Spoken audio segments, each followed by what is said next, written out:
ಸಾಕ್ಷ್ಯಾಧಾರಗಳನ್ನು ಪರಿಶೀಲಿಸಿ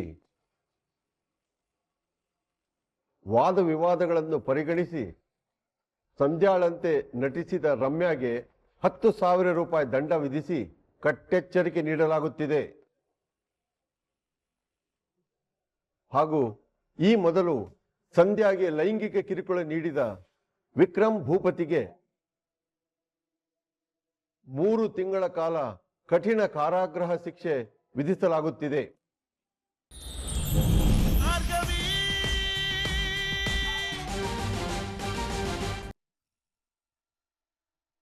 your honour, ನಿಜ ಏನು ಅನ್ನೋದನ್ನ ಅರ್ಥ ಮಾಡಿಸೋದಕ್ಕೆ ಪ್ರಯತ್ನ ಪಟ್ಟಿದೆ. ಸೊ ಕ್ಲೋಸಿಂಗ್ ಆರ್ಗ್ಯುಮೆಂಟ್ಸ್ನ ಈ ಕೇಸ್ನ ಇಲ್ಲಿವರೆಗೂ ತಂದಿರೋ ಭಾರ್ಗವಿಯವರೇ ಮಾಡಬೇಕು ಅಂತ ಅನುಮತಿ ಕೇಳ್ತಾ ಇದ್ದೇನೆ.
ಒಂದ್ ಹೆಣ್ಣಿನ ಕಷ್ಟ ಇನ್ನೊಂದು ಹೆಣ್ಣಿಗೆ ಅರ್ಥ ಆಗ್ಲಿಲ್ಲ ಅಂದ್ರೆ ನಾವೆಲ್ಲ ಇನ್ನೆಂತ ಸಮಾಜದಲ್ಲಿ ಬದುಕ್ತಾ ಇದೀವಿ ಮಹಾಸ್ವಾಮಿ.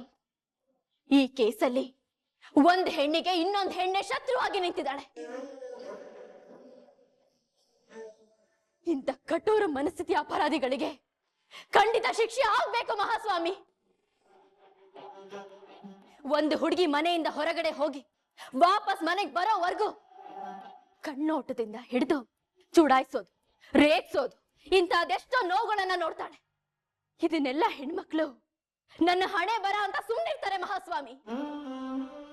ಆದ್ರೆ ಅದೇ ಕೊನೆಗೆ ಲೈಂಗಿಕ ಕಿರುಕುಳ, ಅತ್ಯಾಚಾರಕ್ಕೆ ತಿರುಗ್ಬಿಡುತ್ತೆ.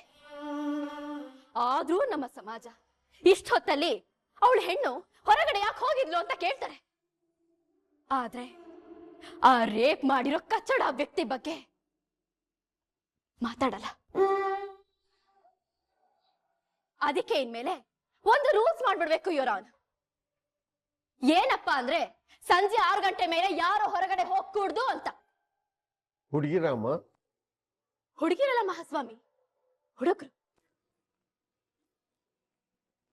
ಯಾಕೆ ಎಲ್ಲಾ ಕಟ್ಟುಪಾಡುಗಳು ಬರೀ ಹೆಣ್ಮಕ್ಳಿಗೆ ಯಾಕೆ?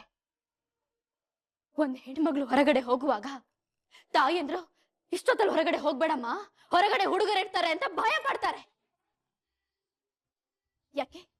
ಅದೇ ಕಾಳಜಿಲಿ ಅದೇ ತಂದೆ ತಾಯಿಗಳು ಇಷ್ಟೊತ್ತಲ್ಲಿ ಹೊರಗಡೆ ಹೋಗ್ಬೇಡಪ್ಪ, ಹೋದ್ರೂ ಹೆಣ್ಮಕ್ಳಿಗೆ ತೊಂದರೆ ಕೊಡ್ಬೇಡಪ್ಪ ಅಂತ ಯಾಕೆ ಹೇಳ್ಕೊಡಲ್ಲ?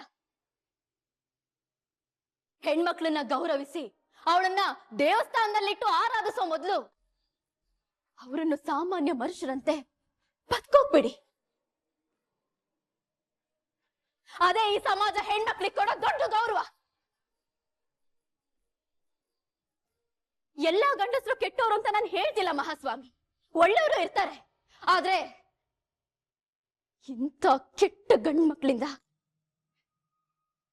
ಒಳ್ಳೆಯವ್ರನ್ನು ಅನುಮಾನಿಸುವಂತ ಪರಿಸ್ಥಿತಿ. ಒಂದು ಹುಡುಗಿ ಅತ್ಯಾಚಾರ ಆದ್ಮೇಲೆ ನರಳ್ತಾ ಆಗಿರೋ ನೋವನ್ನ ನುಂಗ್ಕೊಂಡು ನನ್ ಮೇಲೆ ಅತ್ಯಾಚಾರ ಆಗಿದೆ ಅಂತ ಕಂಪ್ಲೇಂಟ್ ಕೊಟ್ಟು ಅದೆಷ್ಟೋ ಭ್ರಷ್ಟರನ್ನ ಎದುರಿಸಿ, ಕೊಲೆ ಬೆದರಿಕೆಗಳನ್ನ ಎದುರಿಸಿ, ಪ್ರಾಣನ ಅಂಗೈಲಿಟ್ಕೊಂಡು ವರ್ಷಾನ್ಗಟ್ಲೆ ಕಾಯ್ತಾಳೆ. ಯಾಕೆ ಗೊತ್ತಾ ಮಹಾಸ್ವಾಮಿ? ರಾಕ್ಷಸನ ಹಾಗೆ ಅವಳನ್ನ ಕಿತ್ತ ತಿಂತಾನಲ್ಲ ಆ ಪಾಪಿ, ಅವನ್ಗೆ ಶಿಕ್ಷೆ ಆಗ್ಬೇಕು ಅಂತ.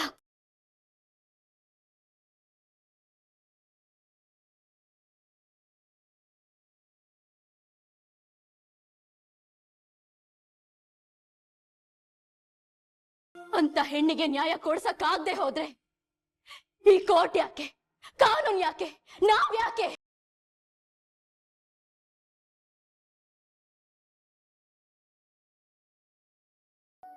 ಮಹಾಸ್ವಾಮಿ, ಒಂದ್ ಹೆಣ್ಣ ಕೇಳ್ಕೊಳ್ತಾ ಇದ್ದೀನಿ. ಸಂಧ್ಯಾನ ಮೊಲೆಸ್ಟ್ ಮಾಡಿರೋ ಆ ವಿಕ್ರಮ್ ಭೂಪತಿ ಅವಳನ್ನ ಅತ್ಯಾಚಾರ ಮಾಡಿ ಕೊಂದಿರೋ ಈ ಶಂಕರು, ಕೊನೆಗೆ ಸಪೋರ್ಟ್ ಮಾಡಿರೋ ಈ ಸಿತಾರ, ಇವರೆಲ್ಲರಿಗೂ ಶಿಕ್ಷೆ ಆದ್ರೆ ಮಾತ್ರ ಸಂಧ್ಯಾಗೆ ನ್ಯಾಯ ಸಿಗೋದು. ಈ ಫೋಟೋದಲ್ಲಿರೋ ಆ ಮುಗ್ಧ ನಗುವೆಗೊಂದು ಅರ್ಥ ಬರೋದು. That's all, Your Honor.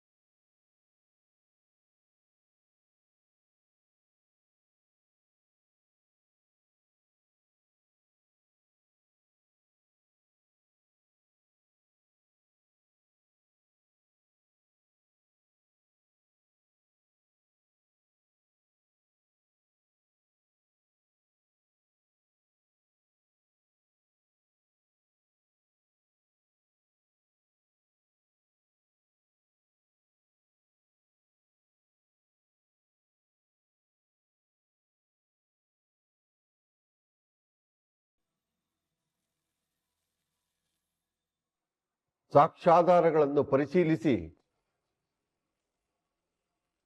ವಾದ ವಿವಾದಗಳನ್ನು ಪರಿಗಣಿಸಿ ಸಂಧ್ಯಾಳಂತೆ ನಟಿಸಿದ ರಮ್ಯಾಗೆ 10,000 ರೂಪಾಯಿ ದಂಡ ವಿಧಿಸಿ ಕಟ್ಟೆಚ್ಚರಿಕೆ ನೀಡಲಾಗುತ್ತಿದೆ. ಹಾಗೂ ಈ ಮೊದಲು ಸಂಧ್ಯಾಗೆ ಲೈಂಗಿಕ ಕಿರುಕುಳ ನೀಡಿದ ವಿಕ್ರಮ್ ಭೂಪತಿಗೆ 3 ತಿಂಗಳ ಕಾಲ ಕಠಿಣ ಕಾರಾಗೃಹ ಶಿಕ್ಷೆ ವಿಧಿಸಲಾಗುತ್ತಿದೆ.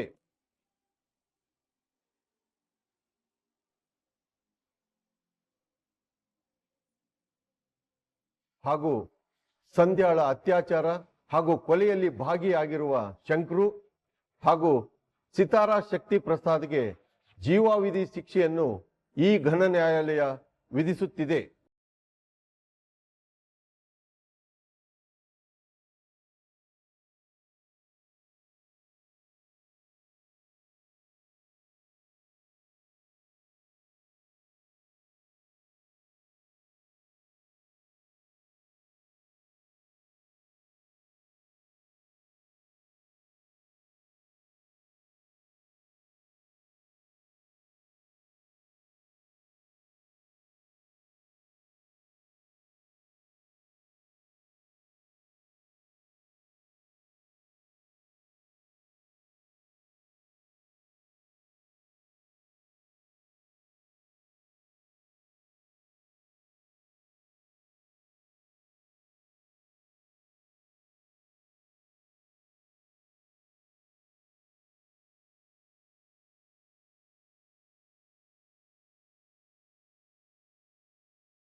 ಕಡೆಗೂ ಸತ್ತಿರ ನನ್ನ ಮಗಳ ಆತ್ಮಕ್ಕೆ ಶಾಂತಿ ಕೊಡಿಸ್ಬಿಟ್ಟಲ್ಲವ. ನೀ 100 ವರ್ಷಗಳ ಕಾಲ ಚಂದಂಗ್ ಬಾಳವ, ಚಂದಂಗ್ ಬಾಳು. ಇದು ನನ್ನೊಬ್ಬಕಿನ ಆಶೀರ್ವಾದ ಅಲ್ಲವ. ನನ್ನಂಗ ಹೆಣ್ಮಕ್ಳನ್ನ ಕಳ್ಕೊಂಡ್ರಲ್ಲ ಅಂತ 1000 ತಾಯಂದ್ರ ಆಶೀರ್ವಾದ ನಿನ್ ಮ್ಯಾಲ ಐತಯ್ಯವ.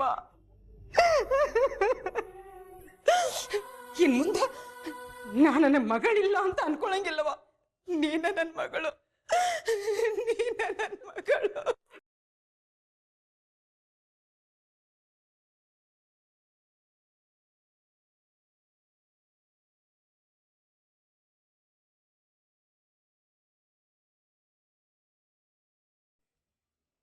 ಈಗ ಅರ್ಥ ಆಯ್ತಾ ನನಗೆ? ಸತ್ಯ ಯಾವತ್ತಿದ್ರೂ ಬೂದಿ ಮಿಚ್ಚದ ಕೆಂಡ, ನಿಜದ ಗಾಳಿ ಬೀಸಿದ ಮರುಕ್ಷಣ ಪ್ರಜ್ವಲಿಸ್ಬಿಡುತ್ತೆ ಸತ್ಯ.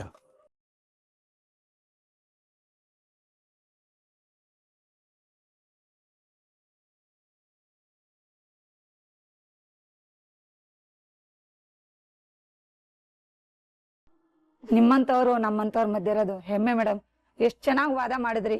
ನಿಮ್ಮಂತವ್ರು ನಿಜಕ್ಕೂ ಸ್ಫೂರ್ತಿ ಮೇಡಮ್. ಕಂಗ್ರಾಚುಲೇಷನ್.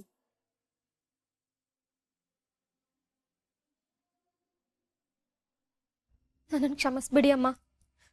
ದುಡ್ಡಿನ ಆಸೆಗೆ ತುಂಬಾ ದೊಡ್ಡ ತಪ್ಪು ಮಾಡ್ಬಿಡ್ತಿದ್ದೆ. ನಿಮ್ ಮಗಳಿಗಾಗಿದ್ದ ಅನ್ಯಾಯಕ್ಕೆ ಬೆಲೆ ಕಟ್ಟೋಕ್ ಸಾಧ್ಯನೇ ಇಲ್ಲ.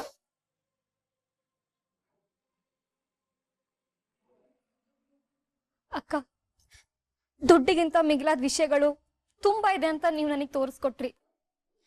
ಇನ್ಮೇಲೆ ದುಡ್ಡನ್ನ ಮರ್ಯಾದೆನ ಕಷ್ಟಪಟ್ಟು ನ್ಯಾಯವಾಗಿ ಸಂಪಾದನೆ ಮಾಡ್ತೀನಿ. ನನ್ನ ಜೀವನನ, ನನ್ನ ಮನಸ್ಸನ್ನ, ನನ್ನ ಮನಸ್ಥಿತಿನ ಬದಲಾಯಿಸ್ಕೊಟ್ಟಿದ್ದಕ್ಕೆ ತುಂಬಾ ಥ್ಯಾಂಕ್ಸ್. ರಮ್ಯಾ, ನೀನು ನನ್ನ ಪಾಲಿಗೆ ಸಂಧ್ಯಾ ತರನೇ. ನೋಡು, ನಮ್ಮ ಜೀವನದ ಮೇಲೆ ನಮ್ಗೆ ಹಿಡಿತ ಇಲ್ಲದೆ ಇದ್ರೆ ಬೇರೆಯವರು ಆ ಹಿಡಿತನ ಸಾಧಿಸೋಕೆ ಬರ್ತಾರೆ. ಯಾವತ್ತಿಗೂ ನಿನ್ನ ಬುದ್ಧಿ ನಿನ್ನ ಕೈಯಲ್ಲೇ ಇರಬೇಕು. ಹುಷಾರಾಗಿರು. ಥ್ಯಾಂಕ್ಸ್ ಅಕ್ಕ.